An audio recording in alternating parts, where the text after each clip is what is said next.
N-U-R-R-A-Y-A. That is correct.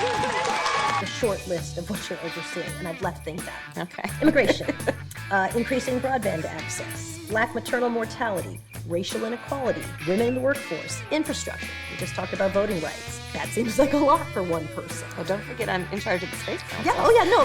This is the short. Yeah. Maybe I don't say no enough. It is Katrina answering the government's prayers of eugenics, Dick Cheney going fishing the next day, Condoleezza on a shopping spree, Bush in San Diego, but Kanye is the one you call crazy. To me, though there was less loss of life on January 6th, January 6th was worse than 9/11. That's my guy, Alice. Mm-hmm. Your new friend. That is my new friend, Matthew Dowd. Storied Republican consultant for years, turned Democrat now, turncoat. I write my Substack. I got to do another one. I don't have to do it today, do I? You can do it tomorrow. I'll allow it. So I write the Substack about him and Steve Schmidt and these other idiots who are saying that 1/6 is as big as 9/11. Much like worse than 9/11, not worse, just I'm big sorry. as 9/11. Worse It's than worse 9/11. actually. Much like you did in the Jerry Callahan show last week, Alice, during a segment where you guys talked about the same thing, using all the same examples. So this guy Matthew Dowd, whose voice you just heard, saying that it was worse than 9/11.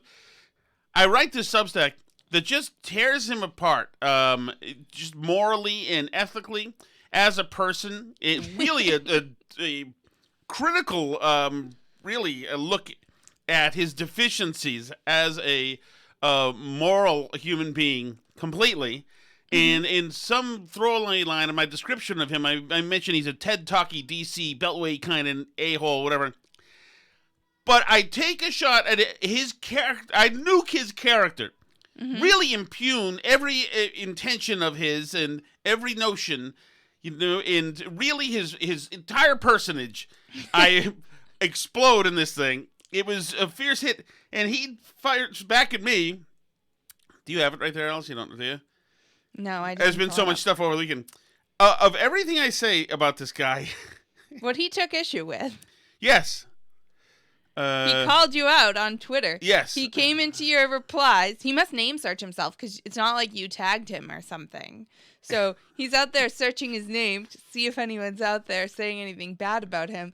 So lo and behold, he stumbles across Tom Shattuck's Substack column. Sorry, this is tough because unfortunately, a video of me on a bike was posted, and so it's 1,000 miles away. What he said. This guy was somebody, considers to be somebody, but in certain quarters, you know. He's a big country over party guy. His Right, avatar was a country over party flag for years. Replies to my Substack, which says September 11th, 2021, the 8th month and 5-day anniversary of January 6th. And then, among other things, I say, describe him as a political consultant pundit, the kind of guy who loves to be on panels in D.C., TED Talky kinds of things.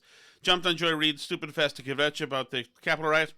He says, after I attack his character, every measure of this man, Alice, I have boiled down to being immoral, a craven human being. His issue is this. As he says to me in a reply, you have no idea what you're talking about. I live in rural Texas and go to D.C. as infrequently as possible. Okay?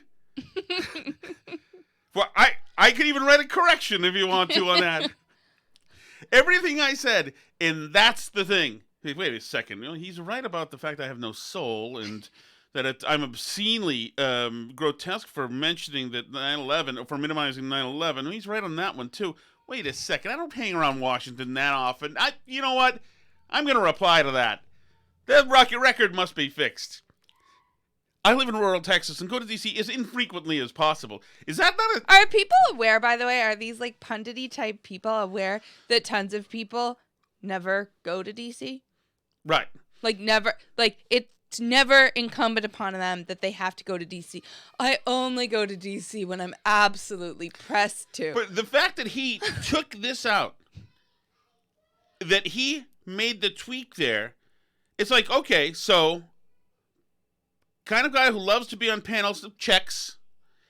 TED Talky kinds of things, yep, okay. Okay. Kvetched about the Capitol riot. Yep, that's true. Consultant. Yeah, that's true. Wait, hey, DC? No. But even the fact that he used the term infrequently. Right. That's such a not. That's not a person. That's not a term a person who's angry about a post uses. Right. That's a person who looks almost acceptingly at the post. Actually, it's quite infrequent. That I hang Just so around you DC. know. Lots of people never go to DC also- at all. Like, I consider us to be people who go to DC, like, kind of more than average because we happen to like DC and think it's cool. The point is that he's trifling with this.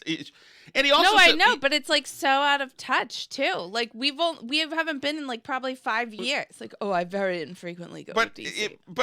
But also, he says, Alice, you have no idea what you're talking about. Well... Because the claim is that you're a moron for saying that 9/11 wasn't as bad as the Capitol riot. That's the claim. Yeah, but he... right, but that's he all says, fine with But he him. says, you have no idea what you're talking about. Right, that's the claim. But I barely mentioned DC. That's barely what I'm talking about. it's like a throwaway line about the kind of guy he is. Yes, it has nothing to do with anything. I'm amazed by just where his psychology. I don't even dislike him or like him or anything, whatever. But like, where he has no idea what he's talking about. If you're Mrs. Dowd, and he says, "Oh my, honey, look at this hit piece," he has no idea what I'm talking about. Mrs. Dowd is going to say, "That's right. Set the record straight. That you do think 9/11 was terrible." No, look at this part. No, past that, honey. Right over here where it says DC. Are we in D.C.? No, we're not, Matthew. Maybe you should reply to a tweet and let him know that we go there infrequently. I don't know. I'm making something out of nothing. But at least it's amusing, and it's not going to tick me off, and that's fine. One thing I want to get to before we get to some other stuff, Alice, because this also blows me away. How you doing, Allie, baby? Good. Good. I'm on the Jerry Callahan show again tomorrow. I've heard that. You'll be producing the program. I will be. So here's another thing. I want to get to a couple of things because they involve beautiful women, Alice. Okay. The first one I want to get to is Megan Fox. Oh, yeah. And this is, I'll never understand why everybody sleeps with Brian Austin Green. And does everybody? Far too many women of caliber. Megan Fox does, so that alone is enough. And, John Mayer, I understand. He's kind of good looking and a guitarist and a musician. But Pete, whatever, with the track Pete marks. Davidson? You'll never get me. Megan Fox discusses her son being bullied for wearing dresses. Already, really, this is an open and shut issue. Actress Megan Fox says her 8-year-old son has been bullied online by people who don't agree with his fashion choices. Is that what they are? Fox, I love this how it's written, too. It's just simply his fashion, with the gaslighting that is. They don't agree with his fashion choices. Oh, really? Is he wearing corduroys or paisley pattern? Is that what it is? Fox, who stars in the new movie Till Death, said in a recent interview that her eldest son, whom she shares with ex-husband Brian Austin Green, has been criticized by mean, awful, and cruel people. I don't want him ever to read that bleep because he hears it from little kids at his own school who are like, boys don't wear dresses. I would say that the little kids at his own school are correct. Correct. Fox has talked previously about supporting her son's creativity. That's what it is. Sometimes he'll dress himself, and he likes to wear dresses sometimes, Fox said during an appearance on The Talk. And I send him to a really liberal hippie school, but even there in California, he still has boys going, boys don't wear dresses or boys don't wear pink. Those two things are not in the same category, though, by the way. Boys can wear pink. Like, a guy can wear a pink button-down shirt in his suit. Or whatever. It's not about the color. But this is this is totally about a boy. The movie. Mm-hmm. She's showing how good she is as a parent by sending him off to get tortured because she's dressing him like a freak. Yeah. But she feels good about it But if he has to go to school and get bullied and burned, his mother's trusting eyes tell him that he's doing the right thing. So he goes there and gets tortured by these idiots. And she's wondering, I can't believe they're being mean to him. They're not being mean to him. You're being mean to him. It's true. Yeah, I mean, and that's kind of how I feel about a lot of this stuff is that kids don't know. Like, I mean, yeah, there's nothing inherent to being a boy or being a girl that makes you like dresses or not. Like, a dress is something that was only invented in the last couple 100 years. It's not something that existed in, like, ancient times. So it's not, we haven't, like, evolved to know, who wears dresses. But that's your job as a parent, because we live in a society where the clothes that you wear denote things like what gender you are, and kids aren't born knowing that. So it's your job as a parent to go, yeah, boys don't wear dresses. I don't get what's so hard about that. A lot of things about parenting are difficult, right? Mm-hmm. That one should not make the top 10 most difficult things that happen, is to tell your kid not to dress up like the opposite sex if they're not the opposite sex and you don't want them to be bullied. Right. Like, that seems like an obvious one. And boys do that. And it's just, boys bully boys for seeming girly. They do. The boys in our 8-year-old's baseball team gave our 8-year-old, one boy, crap because there was pink among the colors in his bat.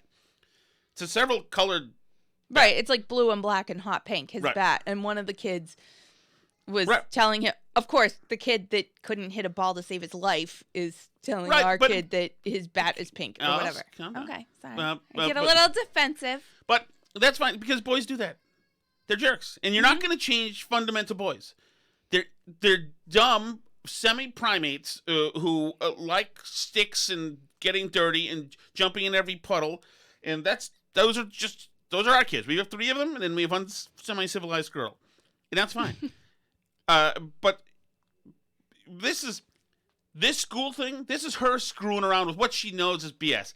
This is a woman who knows what gender is. She knows certainly what the starkness of her appearance and gender has lent itself in positive ways to her career, I would say.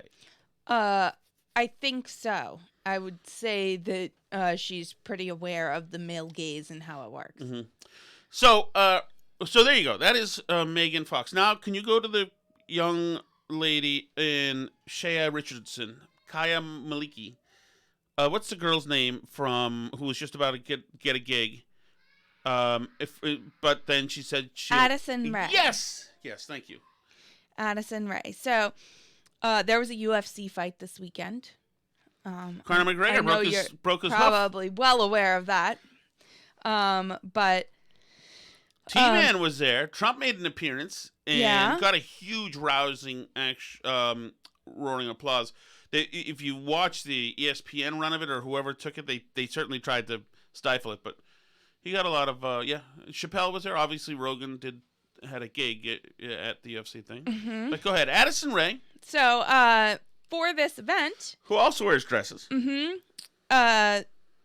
The UFC had hired a TikTok star, Addison Rae, age 20, who I, of course, have never heard of.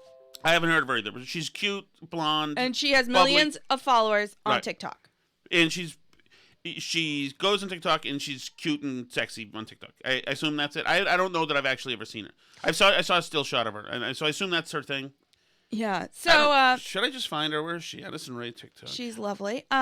And she had been kind of hinting that she might get this job to be a whatever news person, some kind of announcer at the UFC thing where she talks into a microphone to people. And she'd been kind of hinting at this on her Instagram.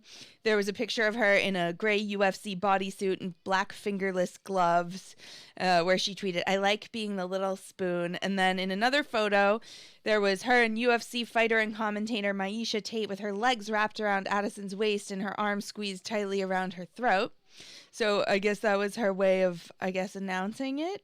But then she did confirm the rumors when she tweeted out, I studied broadcast journalism in college for 3 whole months to prepare for this moment, with her in a cute dress getting ready to announce at the UFC. So very exciting news for her. Right. Congrats to her for getting the gig. However, yes, feelings were hurt. However, a lot of people did not take kindly to this. No. You don't just drop out of college to be a TikTok star and get jobs that people worked very hard in journalism school to get. There are a lot of unemployed journalists out there who have student loans to pay, who work very hard, who are not about to be outdone by somebody who just looks cute on TikTok. That is ridiculous. Who cares if she has a following of millions of people? Who cares if she's a self-starter who's created her own career out of nothing? Who cares if she's going to bring new fans to the sport that wouldn't have been there anyway?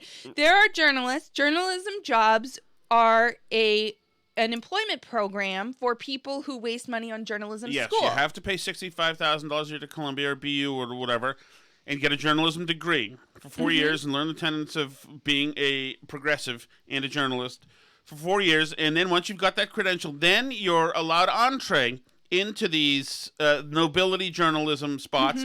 And Addison Rae somehow interloped her way in and took one of these spots and then bragged about only going for 3 months. So these feelings hurt journalism majors who are sitting around waiting for somebody to notice how special and available they are angry that this little go-getter got after it, made herself a success, self-started, made herself a success, and got a gig that they thought should be bestowed onto them because of the aura of superiority that buzzes around them. And they're hurt. Can you imagine a more bunch of cantankerous, self-entitled jerks than journalism majors? My dad was a journalism major, but I don't... The worst. Can you believe it? And so she's lost her gig because they were upset. I'm angry at Dana White for whacking her. So people tweeted things like, wow, 3 long months must have been rough. Surely you're qualified. Another person said she was stealing jobs from those more deserving. Yes. Yeah. I'm sorry that you're both unattractive and unproductive and can't do what she can do, but she does what she can do, and they want that. No. Rather than that, it was like when I once entered a journalistic institution to bring radio to it. And many of the people who were establishment journalists were not pleased. Not pleased. This is not journalism happening over there in that studio, even though that studio produced a bleep load of stories. But many of the journalists were very upset. What are they doing? All those stories. I'm a journalist. We go out and we get the stories. We can't create them in nothing here. Nothing worse. Tom Shattuck doesn't even have a journalism degree. Right, exactly. Exactly. Nothing worse. I remember one time when I went to the Super Bowl and I asked Goodell the question. Remember I asked him about Trump, whatever. And I remember talking to a sports editor after that who said, I kind of wish you had asked a sports question. I was like, yeah, if I was you, I would have asked a sports question. Or that guy there would have asked a sports question. But I wanted to ask a freaking interesting question. Because I want to deliver content that's interesting, that's cutting edge, that people want to hear. Much more closer to Addison Rae. I wanted to ask a question that they wouldn't have taught you to ask at Columbia. You're the TikTok influencer of yesteryear, honey. Yes. No, totally. But this idea that, no, this is the domain of our people. Dan Kennedy, the people on Beat the Press in Boston, the PBS station, where they all look down their noses and this is not good journalism. I was really impressed by a piece in the New York Times today and they speak like that. The Globe had a very interesting and thought-provoking piece in its Spotlight article today. Special set. Oh, God, you people are vile. God. Yeah, similar to them are the people that go to school for film degrees, which is another very elite profession where if you go to a very fancy school for film, then you're very well qualified, clearly, and it doesn't seem to have a lot of impact on your actual real-life career in film. You know, if things if people are left to their own devices. But it's interesting because the Wall Street Journal did this big article about the... By the way, before we get to the films, let me tell you another thing. Okay, go ahead. Take it. Put it all out there, Tom. This word, they like to call themselves on social media, especially most of them under 35. This word, journalist, you're not a journalist. You're probably a reporter, which means you go to the meeting, you get a press release that tells you where to be, that comes with some quotes in it, and maybe you ask a question. Okay? Or you cover the town, the water meter debates, etc. You're a reporter. I'm a journalist. No, you're not. You're taking stuff down. Okay? You're writing stuff, a couple of quotes, one from this guy, one from this side, a little bit about the body of what the meeting was, and then do it again. Okay? Yeah, it's funny. It reminds me a little, when I was in college, I had a professor for my poetry writing class that she said that you should never call yourself a poet, that you should only call yourself a writer and let other people decide whether or not you rise to the level of poet. And I think journalist is probably a word like that. Like, you're a writer or a reporter or an editor, and if somebody wants to call you a journalist, then that's on them, but that is a little bit not your purview to be like, I'm a journalist. Totally. But it also means something. No, I'm not just a reporter. We're in journalism. It's a much more noble pursuit. It's the bringing the balance together, the balance of truth and observation to the people. We're crucial members of the chain of society. We're doing these noble knights, journalists. Ugh, puke. Whatever. All right, now back to school. Film people. The Wall Street Journal last week had this article where they looked at master's degrees and which are the master's degrees that graduate people with the most debt in proportion to the amount those people earn after graduation. And topping the list of insanely expensive master's degrees that don't pay off was the MFA film program at Columbia University, which is considered really the premier film program in the country. And journalism. Yeah. So, but I don't know how their master's degrees work out financially. I think even reporters make more than this because on average... let me tell you something. This is a master's degree in film. Yes. Man, this is... And you're going to get to this, but this is case in point by being in the realm of, with all the right people and all the right stuff on the wall, and going and doing. There's two different things that happen. Different worlds. So,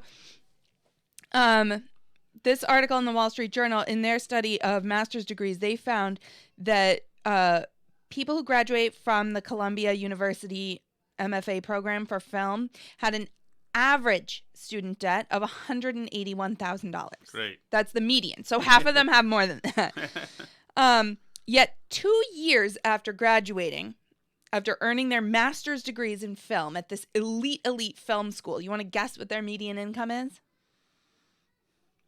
$75K. $30,000. Oh, okay. I don't know how they managed to have worse income than the rest of the country. They have worse income than they would have if they didn't go to film school. Do you know the why median, they do? Because they're terrible people? Yes, but they're also working at Starbucks. They are. So they're not going to take jobs. They believe that they deserve an excellent, ivory tower job somewhere. And that's just around the corner. In the meantime, like-minded travelers, anointed travelers, will be baristas until they take us out of here. We're not going to be in the middle. I'm not going to go work in hotel sales or something yicky like that, and try to hustle for my money. I've got the accreditation. They'll come calling eventually. Yeah, eventually. They will, I'll make my $30K. I'll be living with Mommy and Padre, and salvation is just around the corner. Right. So when we talk about forgiving student debt, this is the kind of thing we're talking about. People who spend literally hundreds of thousands of dollars for advanced degrees in film and then make 30 grand a year afterwards. Also, That's 2 years later. That's you've been not in school for 2 years, and the median income is 30 grand. but also, Alice, much like radio and even in journalism, where I just got out of, I think, even if the industry is dying, these jobs are hard to come by. The film industry isn't dying, though. Everybody's making films. No, but the jobs are hard to come by, and who knows what exactly they're being set up for. The jobs are hard to come by because a lot of people want them. Yes, no, I understand. They're in great demand, so you got to get in there. Right. So this is why this idea that you're sitting around waiting. I'll wait. I'm They'll ready for find you. me with my Columbia degree. Yes, they should be here any time now. It's like, okay, but just know that while you're waiting, some other dude isn't waiting. Right, exactly. So this was interesting because this person was following this story clearly and tweeted this amazing thread about their experience at Columbia Film School. This is James Stottero on Twitter, and he tweeted, "There were 55 students in my incoming class at Columbia's MFA film program. Only 4 of us ever managed to make a career out of it. And out of those 4, one guy dropped out the first semester. Funny enough, he's the most successful one, having co-directed Avengers Endgame. Hi, Anthony. Many of the students in my class who didn't turn their degrees into industry success were insanely talented, but Columbia traded on its reputation to sell them big dreams it could never deliver. During my second year, I suspected the school wasn't providing a launching pad to a career. Most of the instructors were struggling to establish a career themselves, and many weren't even much more experienced than their students. A fourth-year student taught our cinematography class." Wait a second. This is Columbia? Yeah. Great. God, college sucks. And this is grad school, so this is advanced college. This is special extra college. Yeah, but They're being taught by other students. yeah, some kid named Chip who's 25, he's teaching. Uh-huh. The brass ring the program dangled was that your film could be chosen for the annual festival, where in theory big-time agents would see it and maybe sign you, but it was cutthroat to even be selected for the festival. The annual festival. I'm sure there's no insufferable people smoopering around that. And tuition didn't even cover the cost to make those films. You were on your own to pay for them. One year, the film that won the festival was a World War II story shot in Europe. This festival process only has downsides. Was a World War II story shot in Europe, complete with a tank. Students were going into debt to the tune of $100K to make films with the hope that they might, maybe, have a chance to be seen by a CAA agent. Not having the money to make a film, I switched to writing. I teamed up with a friend to write a screenplay that I live at home, but I have a tank in the driveway. Go ahead. Sorry. Not having the money to make a film, I switched to writing. I teamed up with a friend to write a screenplay that we hoped could be our calling card. We proudly entered it into the program's script contest, only to have the faculty judges reject it in the very first round. Within a year, that script sold. Not because of anything my fancy school did, but because randomly I met a producer's assistant who offered to read it, liked it, and championed it to his boss. Best of all, that assistant was then promoted, so it worked out for all of us. Wait a second. No, you mean you're saying there's avenues outside of Columbia? He must be getting to the part where Columbia helped him, I would think. I was officially a working writer, but I was still 2 credits shy of getting my degree. I asked if there was a possible way that I could finish my degree while in LA starting my career, but Columbia was so offended by the request that they refused, so I dropped out within 2 credits of my MFA. After a few years as a working writer, a Columbia administrator asked if I would speak as an alum at a student event. I agreed to talk to the students, but pointed out that I'm not an alum. Hearing the situation, 2 credits short, the admin lobbied the program's chair to help. The chair reached out and said he was confident we could work out an arrangement to get my degree, but he insisted that I fly out to New York City immediately for an in-person meeting. So I spent a fortune on a last-minute flight in order to hear his proposal. I don't even know why the guy went out to entertain this. Well, I mean, I guess he figures he sunk all this money into this film degree that he never got. Like, if there's some way that he can work it out to, like, actually be an alum of the school, like... I wear it as a badge that I wasn't, but okay. But instead of telling me what I needed to do to satisfy the requirements to get my degree, the chair began pitching me his idea for a TV pilot in excruciating scene-by-scene detail. I nodded along, waiting to get back to the terms of me getting my degree. But to my horror, I slowly began to realize that this was the deal. He made it pretty clear that if I wanted my degree, I needed to help him sell his TV pilot. Yep, the chair of Columbia's prestigious graduate film program tried to shake me down in order to jumpstart his own stalled-out career. I still don't have my MFA. That chair is no longer the chair, but still teaching there. And to my knowledge, they never sold their pilot.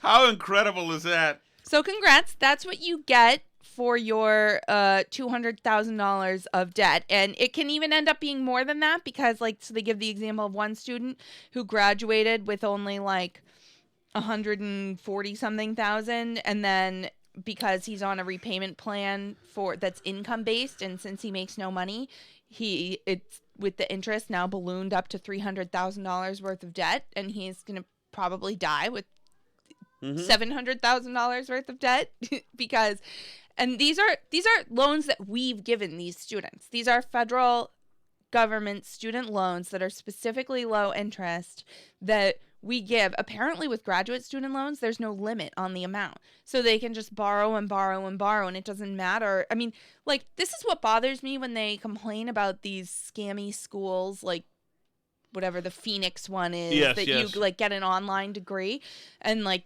they don't get you anywhere in life, is this Columbia Film School thing is every bit as much a scam, and most journalism schools too are every bit as much a scam as those stupid online degrees that are from for-profit schools that are a scam.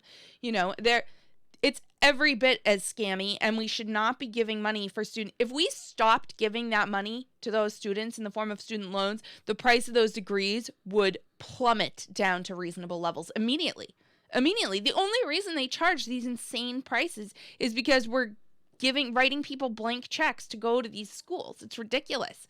And they should all be ashamed. They have billions of dollars in their endowment, and they're soaking the taxpayer to give people worthless degrees and saddle them with debt for the rest of their lives. It's the biggest scam I've ever seen. But the credentials are, it's like we talk about, the credentials are a religion among parents and middle to wannabe high society. It's everything to them. It's everything to them. And blank is going to this school, and blank is going to this school. It's everything to them. Columbia grads include, Alice, not surprisingly, Barack Obama, and Beto O'Rourke. There's some good not ones. Film school grads. There's one, Joseph Gordon-Levitt went there, and you like him, but I'll always hate him. I do like For him. obvious reasons. If you're my age, then you know why. I don't think I've seen that. Yeah, it was the Something You Should Know promo. I like in the 500 90s. Days of Summer. You liked that movie. Sandy Koufax went to Columbia. Jonathan Taylor Thomas of I don't know that Tool Time. I don't know that. The Tim Allen show there. Max Kellerman is a jerk. Let's see. Amelia Earhart went there. Oh. Hopefully not for flying. Brian Dennehy, who we like. FDR went there. Kate McKinnon, who gets paid to have nervous breakdowns on national TV on SNL. J.D. Salinger went there. A fellow with a few peccadillos. George Stephanopoulos went there, Alice. There you go. From Massachusetts' own Stephanopoulos went there. Did he go to the journalism school? Probably, since he's working at ABC. And his you know what they used to call Stephanopoulos when he worked in campaigns? No. I give you a hint. It's racist. I don't know. George Stephanopoulos. Is that racist? Well, because it takes off of his last name, which is hard because it's Greek. Oh. It doesn't. Isn't that a great name? Stephanopoulos? It is funny. And Alice, I'm going to give you. Okay. I'm going to give you. Lou Gehrig went there. Okay.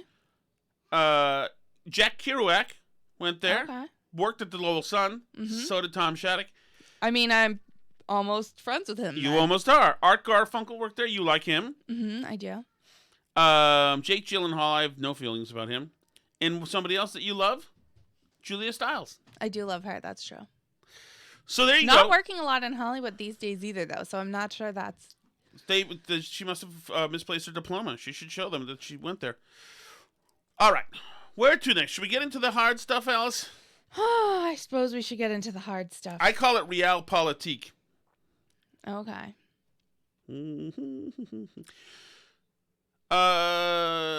Soledad O'Brien had Kamala Harris on this weekend to talk about a number of issues, including vaccines and jobs and all of her responsibilities. How do you do it?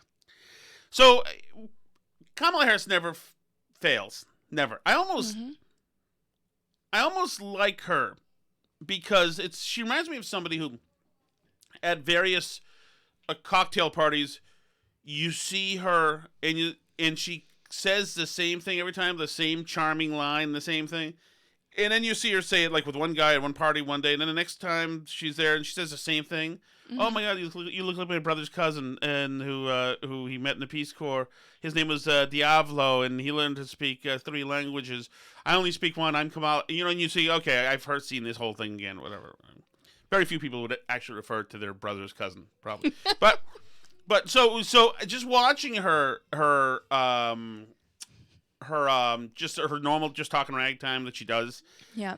It's starting to amuse me a little bit. She is so determined never to learn any skill or any knowledge whatsoever other than seat of her pants. She tells me it's like the kind of woman who like barely got there on time, had to run down the hall or whatever. Seat of her pants hackery is almost, it's amusing to watch. So here's Soledad O'Brien, who's going to ask her a very straightforward question about getting vaccines into arms. Alice. I thought we would jump right into our conversation and start with vaccines. Yes. Less than a quarter of African Americans are fully vaccinated. Mm-hmm. And I'm curious if you think that's because of a lack of access. Is that because there's resistance to getting a vaccine? And what do you think is causing it? And then what do you do about it? So I start with this. I love this. So I start with this. She reaches into her pocketbook for absolute horse bleep that she's thinking about with. Well, and as you were pointing out, like during the question, she always does this where she's like, and like nodding and very seriously looking. Like, I know exactly what you're talking about. This is so true. I definitely have an answer ready for this. Yes, exactly. I'm so like bucking, hemming and hawing to get in there and start answering this that I can't even, stop myself from making noises. I'm so wanting to start answering, but you keep asking. The vaccines are safe, they are free, and they will save people's lives. 1 in 3 Black Americans know somebody who has died from COVID. Think about that. So the impact on the community. Think about this very different subject, tangentially related to what you asked. Let's think about this. Come with me, Soledad. Here, sit in the passenger seat as we go down this road that you never asked to go down. The impact on individuals, on their families, is profound in terms of the loss. Access is an issue. To be sure, I am of the opinion that, yes, we know the history, we know the Tuskegee experience, we know all that, but we also know that Dr. Kizzy Corbett, a Black woman, was a creator of the vaccines that are saving lives. So, in other words, Soledad, what would you like in your flim flam? You can have any flavor of it here. You're getting flim flam, but you can have a shot of caramel in there. You can get chai flim flam. It matters what you want. But that's what you're going to get. I'm going to mention Tuskegee experience for a second and go into Dr. Kipsy, Blipsy, whatever. And you're going to be impressed with that. And that just shows right there. I am assuaging the fears of people. I really do believe the biggest issue is information.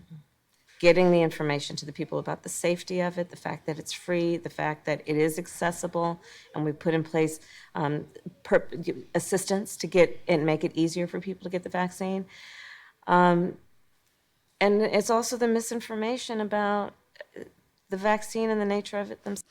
Wait, like the misinformation where a major vice presidential candidate in the middle of the campaign claimed that she wouldn't trust the vaccine because it was developed under Trump and she wasn't going to get it? Like President Trump has promised a coronavirus vaccine by the end of the year or maybe sooner. Would you trust that vaccine? I think that we have learned since this pandemic started, but really before that there's very little that we can trust that comes out of Donald Trump's mouth. No. I would not trust his word. I would trust the word of public health experts and scientists, but not Donald Trump. So let's just say there's a vaccine that is approved and even distributed before the election. Would you get it? Well, I think that's going to be an issue for all of us. I will say that I would not trust Donald Trump, and it would have to be a credible source of information that talks about the efficacy and the reliability of whatever he's talking about. I will not take his word for it. He wants us to inject bleach. No, I will not take his word. There you go. There you go. That's how we feel about Trump vaccines. So. Yeah, I mean, it's awful. And here's the thing. I'm going to repeat myself. 1 in 3 black people in America know somebody who has died from this disease. And here's the other point that I will make. As if she's made points already. And also, I don't even believe that statistic. First of all, it's not that impressive a statistic. And second of all, I don't think it's true. Basically everyone I know knows someone who died of COVID. Do you know, I feel like that's that number of degrees of separation, it has to be higher than 1 in 3. And as we know, the rates were higher in the black community, so I would think it would be even higher, but okay. Virtually everyone who is in a hospital right now because of COVID-19 is unvaccinated. Virtually everyone who has died from COVID-19 was unvaccinated. Wow. The truth bombs like that will get people running to the walk-in clinics. So, I mean, but there's no, what she said earlier is false. There's no access issues anymore. No, there's no lack of information anymore. Everybody has access. It's over. Everybody has information. They're going to get it or they're not. There's not a lot you can do about that except go on with your life. You've given everybody the brochure that tells them all the reasons they should love you, and they don't love you. Sorry. It just happens, okay? Here's one line that she said that I thought was very interesting. And this is just she's talking about what are you doing for black families, unemployment, yada, yada. Listen to this one line. I just thought it was interesting in isolation. Families get an extra check now every month instead of at the end of the year to help them raise their kids. Is that a good thing? Here, this is to help you raise your kids. Families get an extra check now every month instead of at the end of the year to help them raise their kids. Aren't daddies also good to help raise kids? I would say so. I think it's good. Families get an extra check now every month instead of at the end of the year to help them raise their kids. Let's talk about black businesses. I've seen numbers that So, talking about black businesses, and I agree, from what I've seen, many black businesses have been devastated by local, on-the-ground, Democratic politicians with the blessing of these federal national politicians right here. So she's going to go around and survey the damage and suggest it's something other than their response to the coronavirus. You killed all the businesses, okay? Don't look around and say, wow, if you realize how this disease has devastated. No, it didn't. Disease didn't devastate any businesses. To 40, 50% gone out of business, right? And we know that our businesses are part of the heartbeat of the community. It is not only part of the social and cultural fabric of the community, it is those business owners that... Did you see what was happening to the heartbeat of the community last year? When bombs in city blocks and entire areas of cities were turned into autonomous countries. She saw crime it. zones? She saw it. She wanted people to bail out the people that did it. So she definitely noticed it happening. Civic leaders that hire locally, that mentor. And so what we have done is, for example, I'm working on the community banks, getting them $12 billion with a focus on minority and women-owned businesses to make... Are banks allowed to... Federal bank. Are banks allowed to focus on specific races when they make loans? Need not apply for make sure that we are providing black entrepreneurs with access to capital. That is a huge issue. Sorry. It was an issue before the pandemic. This is the black it bank. remains an issue that was highlighted by the pandemic. We need to support our black businesses. What makes it, of course, vile is, like we just said, they destroyed those businesses. And now they're looking around and saying, no, it's all about lenders. For example, in Oakland, the place of my birth, a woman who was running a catering business, right? Started out her kitchen, and out of the community. And then during the height of the pandemic, she's feeding folks who couldn't afford meals. And when she started her business out of her kitchen, she was told by the bank she was unbankable. Unbankable. When she started her business, Alice, she was told that she was unbankable. You can help with that, Sally. Unbankable. I'm going to start that in the beginning for you, Alice. I heard the whole thing. Okay, For example, in Oakland, the place of my birth, a woman who was running a catering business, right? Started out her kitchen and out of the community. And then during the height of the pandemic, she's feeding folks who couldn't afford meals. And when she started her business out of her kitchen, she was told by the bank she was unbankable. A word she had never heard before. Many black business owners, small black business owners, were told that. Exactly. Unbankable? Well, to me, I believe there have been several times in Tom Shattuck's life where he has been unbankable. Now might be one of them, as a matter of fact. I'm not sure. What does that mean? Well, I don't know. What could that mean? Could it have anything to do with like credit score, assets and liabilities, income? Yes, I believe I still get calls from phone numbers that are marked likely spam that are telling me how unbankable I am. Because you don't see my vision? Because you don't see the value of my work? Because you don't see my vision? No, hear me out. I realize I've defaulted at bank A, B, C, D, and E, and F, but I've got a vision here. Hear me out. Imagine here, we're going to deliver martinis in martini glasses by drone. Now, hold on. Think this through with me. Let's spitball here first. You have stiffed every bank you've worked with, and your idea is stupid. We think you're unbankable. Must be racism. Unbankable? I've never heard that word before. Well, I don't know how the other 5 banks that you stiffed put it, but here it means that we can't do business with you because we'll go out of business if we invest in people like you. That's unbankable. Work in my community. And so the work that we are doing... You don't believe in my vision? We have seen the results of your vision before, and no one in your vision is paying the debts back.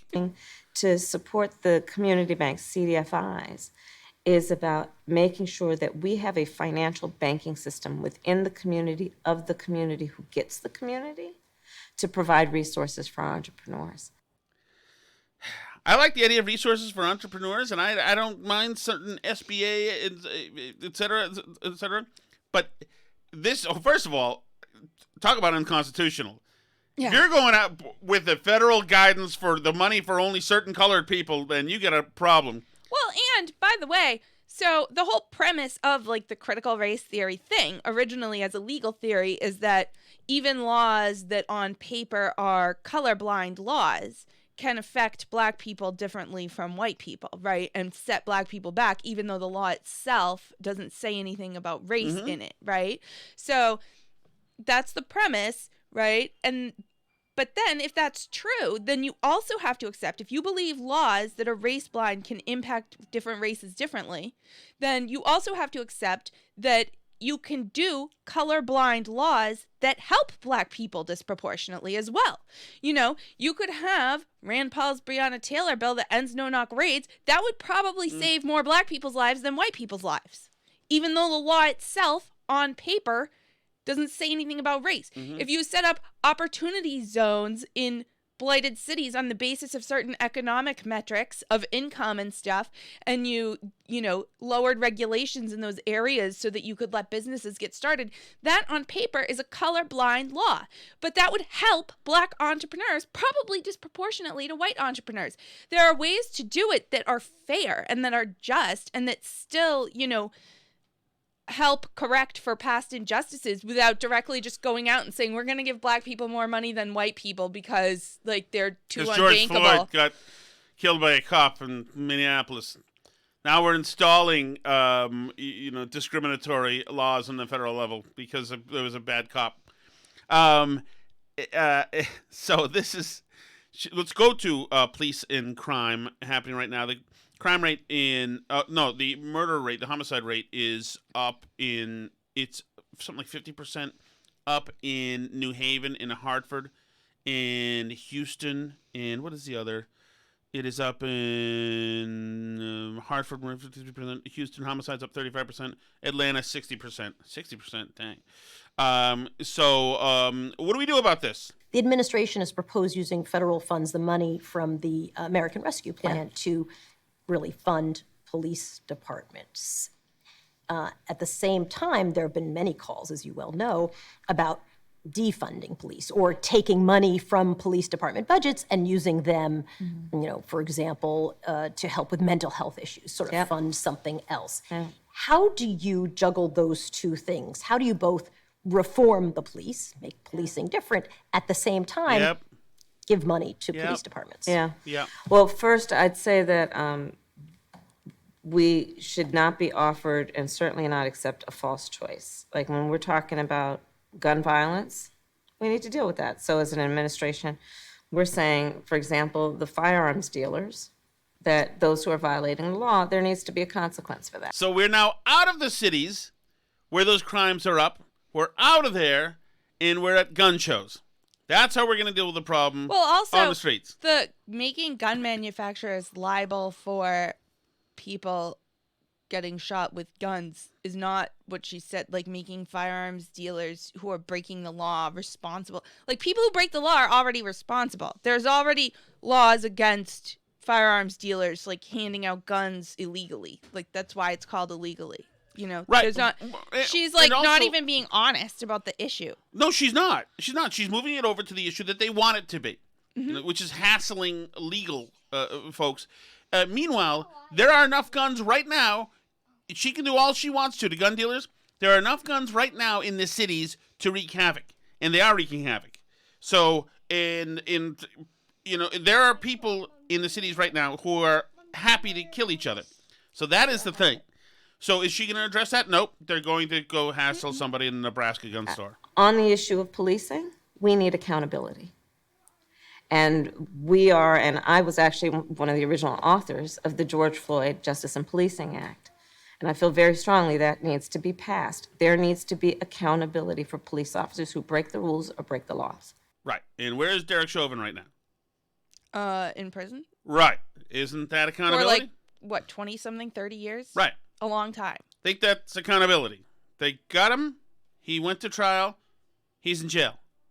Accountability. I think the cops around the country certainly are going to say to themselves, the thing that we do when we lean on the guy who's on the ground, maybe we'll take a different approach. There are certain communities for which we see a big police presence. Here we go. You know where this is going. One of Alice's favorites.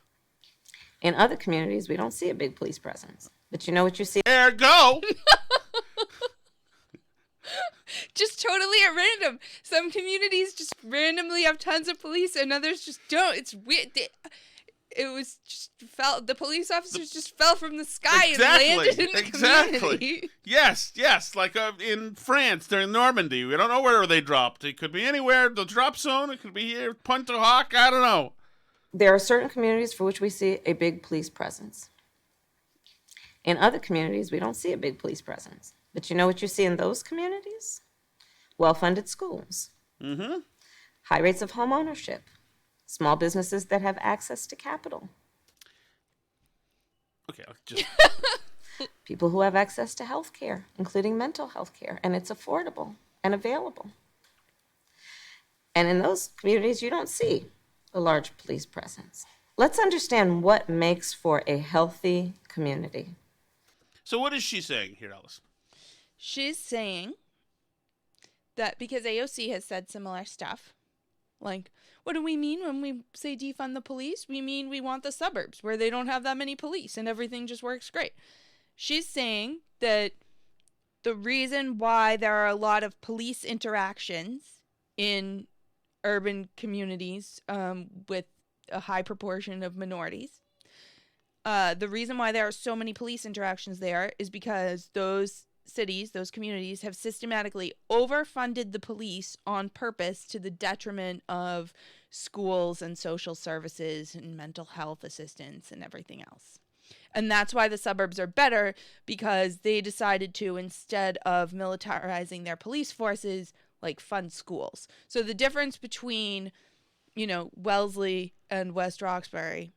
Well, West Roxbury No, is sorry, nice. not West Roxbury. The difference between Wellesley, I was just going for W's.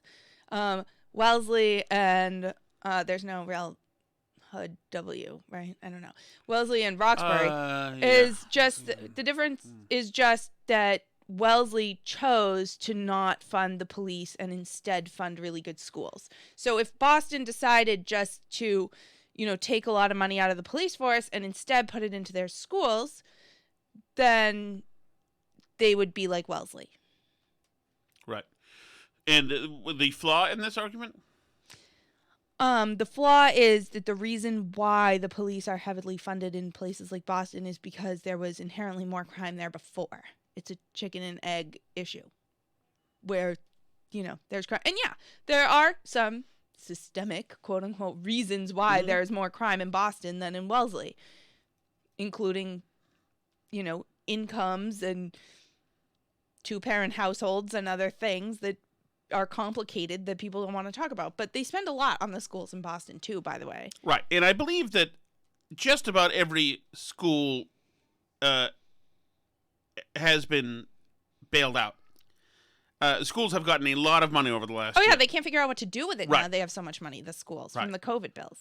But they're not going to use it to do the hard stuff, which is to teach the kids, because there's too much politics.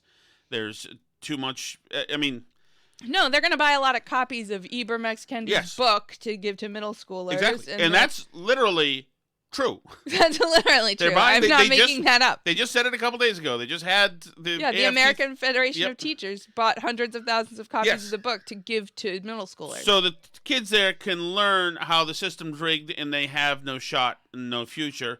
And some other kids can learn that they're guilty. Instead of trying to give those kids a shot and a future, they're going to just tell them it's hopeless. And we're going to get back to that in a second. And it includes the resources that everybody needs every day. We get it. We get what you're saying here. Let's go to voting. There are intentional attempts to deprive, in particular, Black and brown and students and Native Americans and Asians, the access to voting. Wow. Voting is a right.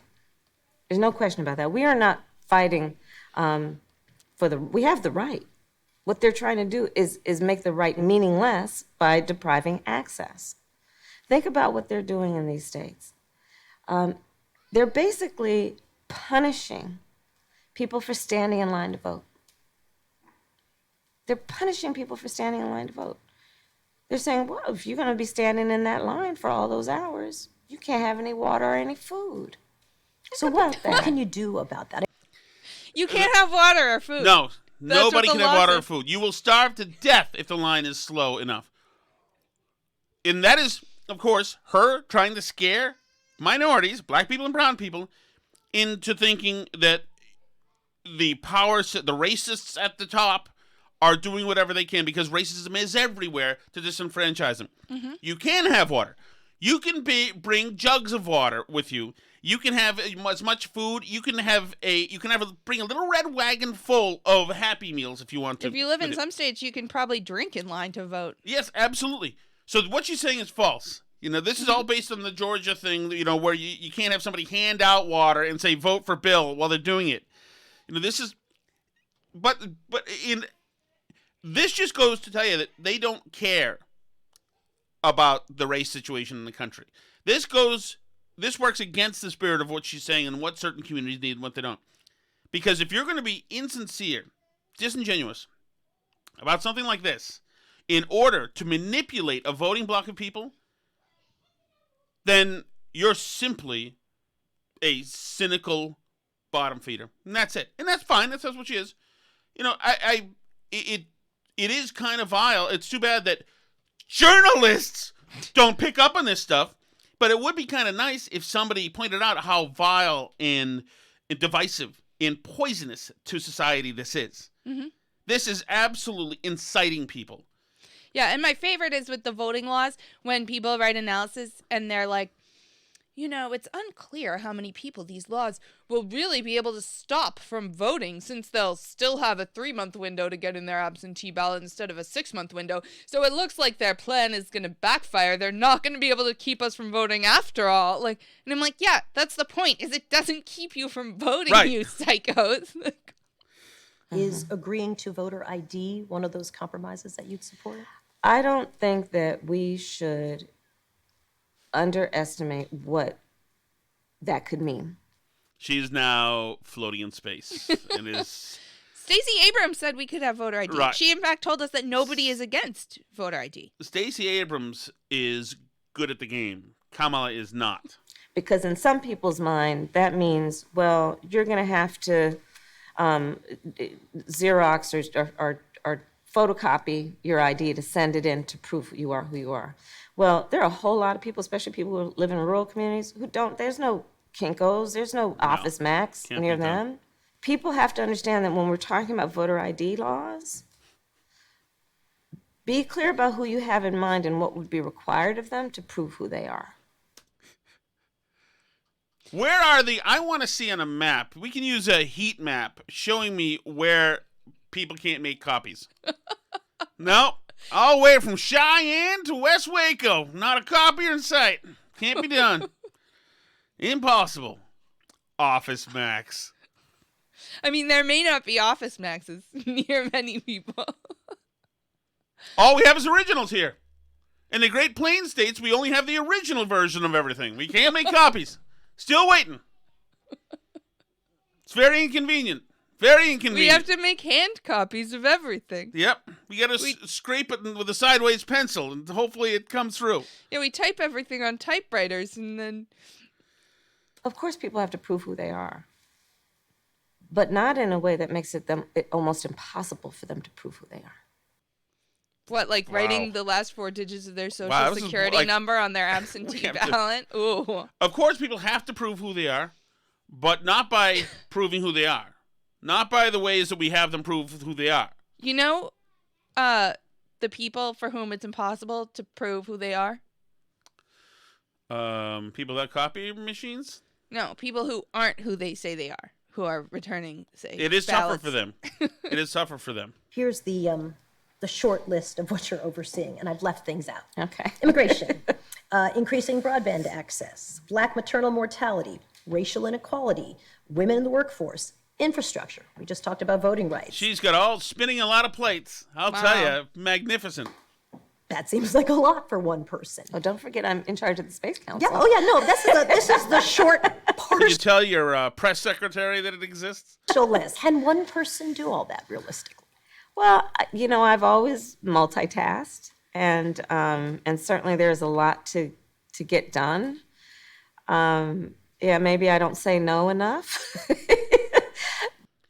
And that was the pinnacle of the interview. Can you imagine how mad the Biden people must be about this interview? Maybe I don't say no enough. Yeah, they're making me take on all these things. I should really just tell them no. They've just asked too much from me. Typical, pushing it all on the black lady.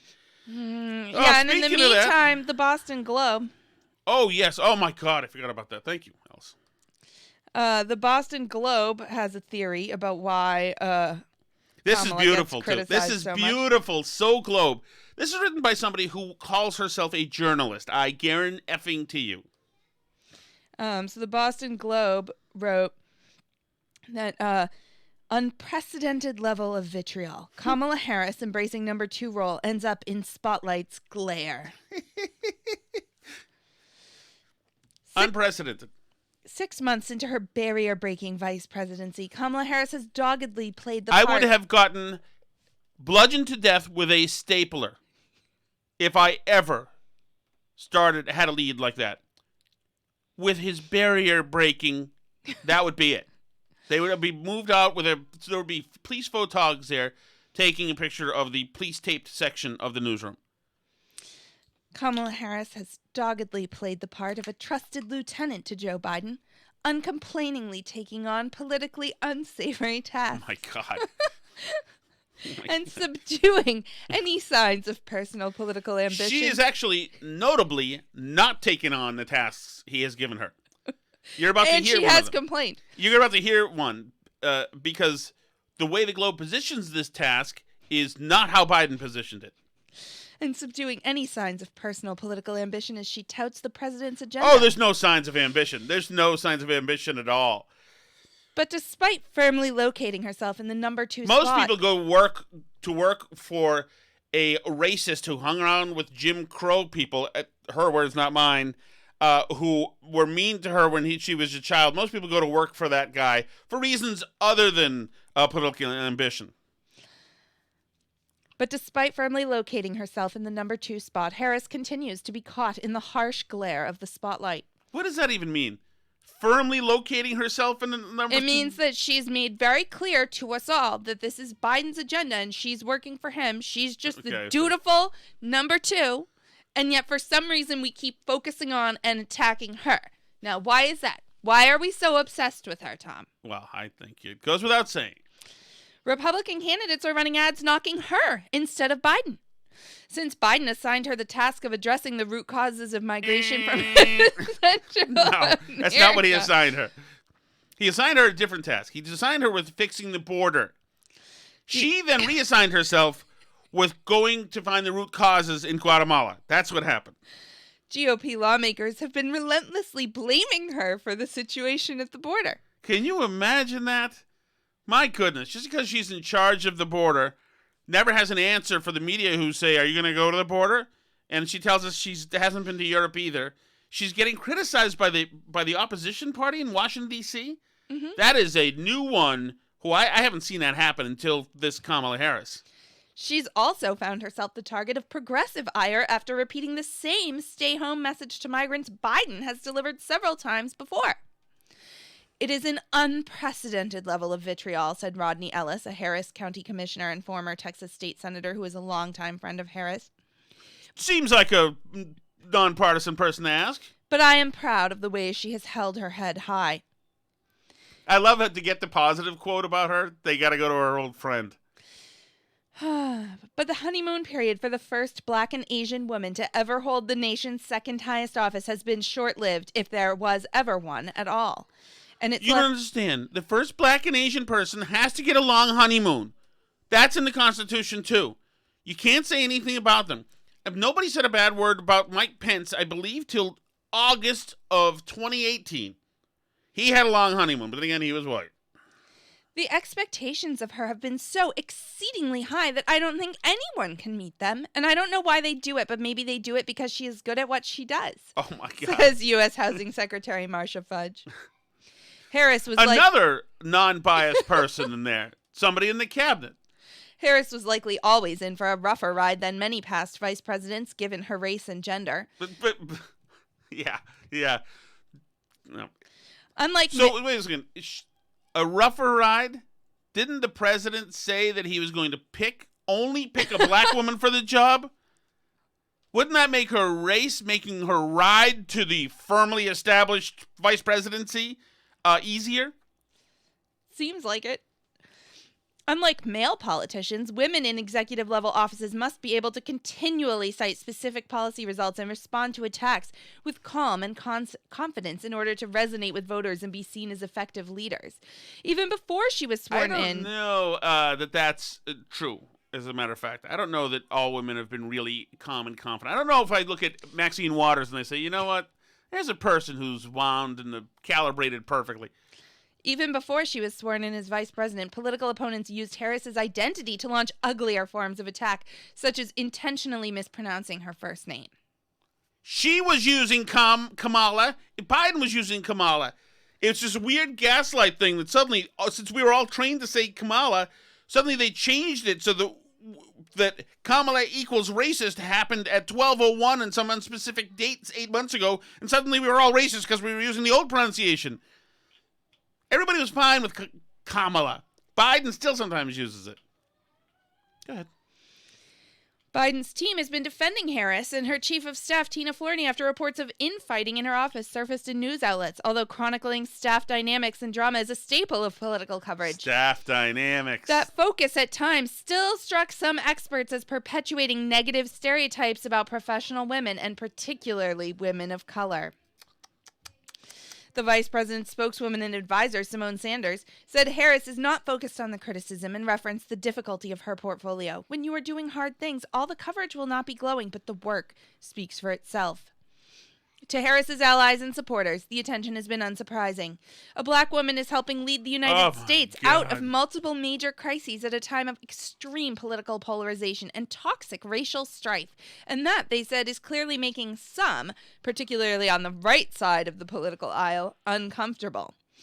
Those of us who are in the business of public service know it is a tough business, and she is in a place where we have never had a woman or a woman of color before, said Texas Representative Sheila Jackson Lee, a Democrat. She has to show leadership, and that is what I see her doing every day. They can't seem to find anybody who has anything negative to say about Kamala Harris. It is remarkable how much beloved this person is, considering she's taken an unprecedented amount of criticism. They can't seem to find any of these criticizers. Mm-hmm. Historians compare the attention on Harris to that on George H.W. Bush, who served under Reagan at the time the nation's oldest president, and to Al Gore, who was tasked with modernizing the bureaucracy under Clinton. Some see parallels to Hillary Clinton, who is an experienced politician and policy wonk, seemed at times to act both as first lady and vice president. So historians compare it to George H.W. Bush and Gore? Mm-hmm. So this is not unprecedented. But the scrutiny could be more damaging to someone like Harris. By the way, we gave the bonehead from Delaware hell for 8 years for being an idiot. I mean, people gave John Adams hell. There's a whole HBO show about a dumb vice president. It's a great show, by the way. But the office of vice president has long been known to be a joke. Since it was first established, it's been known to be a joke. And the person in it is frequently seen as unserious and an idiot. Yes, and deservedly so. So, I mean, I don't know. All right, is that over now? That's over. We're done with these people. I can't read anymore. All right, so I want to get to, for a second, this teacher who was canned for playing this woman. What, are we going to pop over to Patreon, too? Oh, is that today? Yes, it's Sunday. Oh, my God, I can't believe. Yeah, we should do that. I forgot about that. So I play the end now? Yeah, I guess I do. Yeah, we'll let people go for now. We got a lot of showing. We're over an hour in today. And we'll let you guys go. And for those of you who are over on Patreon, there'll be another little segment of show over there as well. Thank you so much, everyone, for following us and liking us and all those things. We're on Twitter at BurnBarrelPod, Facebook.com/BurnBarrelPodcast. We're at BurnBarrelPodcast.com and Tom Shattuck's Burn Barrel on YouTube. You can find us all those places. Wherever you listen to podcasts, leave us a review. Apple Podcast reviews supposedly are really good. But if you don't want your comments to be public, you can also shoot us an email, burnbarrelpodcast@gmail.com.